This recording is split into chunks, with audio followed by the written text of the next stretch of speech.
How many of you have a moment in your childhood that you just love thinking about? Perhaps it is a slumber party, your Beanie Baby collection, or maybe the collection of Matchbox cars that you loved digging through the bins at Walmart for, just looking for the coolest car. Or maybe it was the races you would have with all of the kids in the neighborhood, using your bikes, skateboards, or rollerblades. For me, I remember my 6th birthday party. I got to have a bunch of girls over to celebrate. Imagine with me, a group of 6-year-old girls running around, screaming, hyped up on sugar. My poor parents. We got to make our own hairbrets just by tying colorful balloons around the metal clip.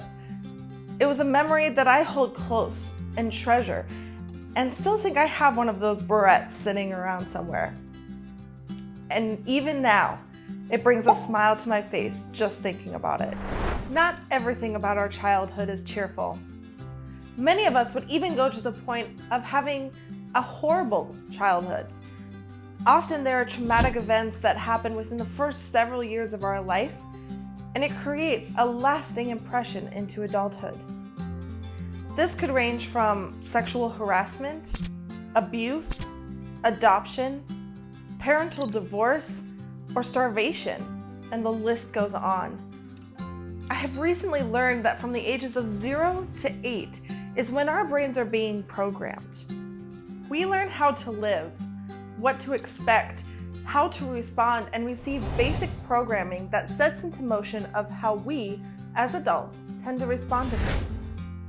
The fact is that so many people focus on the negative and depressing moments of their childhood and easily use it to hide behind as an excuse for anything that they deem necessary.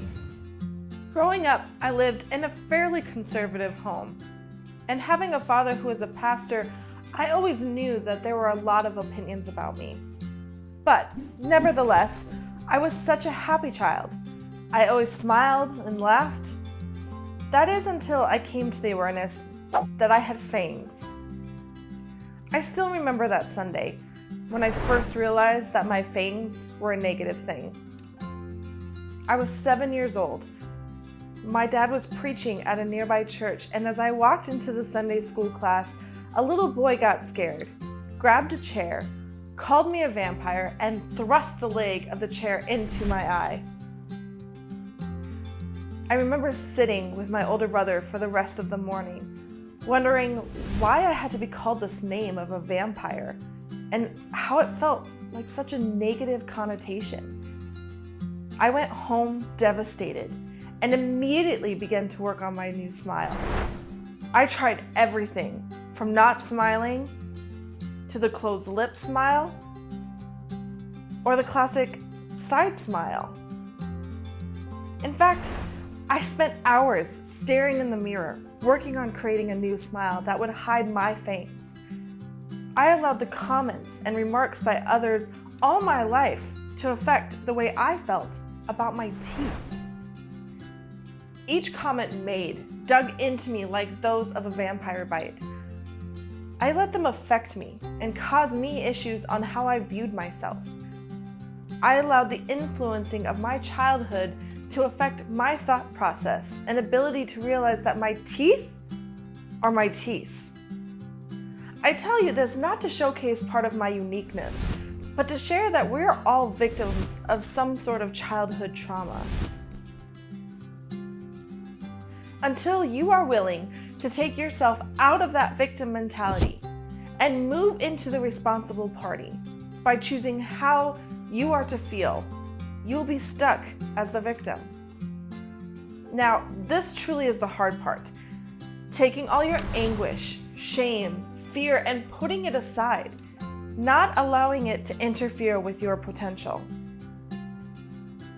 You have to take those negative thoughts, that scary concept, and not let it take control over what you are thinking. Case in point, I could go my entire life hiding these fangs, giving a fake, genuine smile, or even file them down. But I know that my smile is unique, is recognizable, and best off, is part of God's handiwork. One of my professional mentors gave me words of wisdom that have stuck with me for many years. He said, "We all have rough childhoods and traumatic events. What makes yours so much more worse than mine?" His words ring true. What experience or event has happened that shaped your life and perhaps become your excuse? Now, I can guess what you're thinking.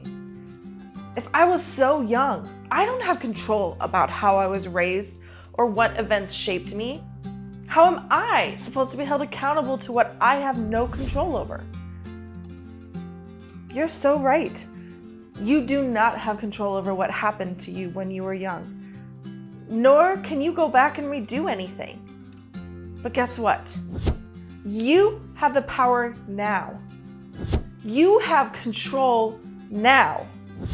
And you have the ability to choose what happens now.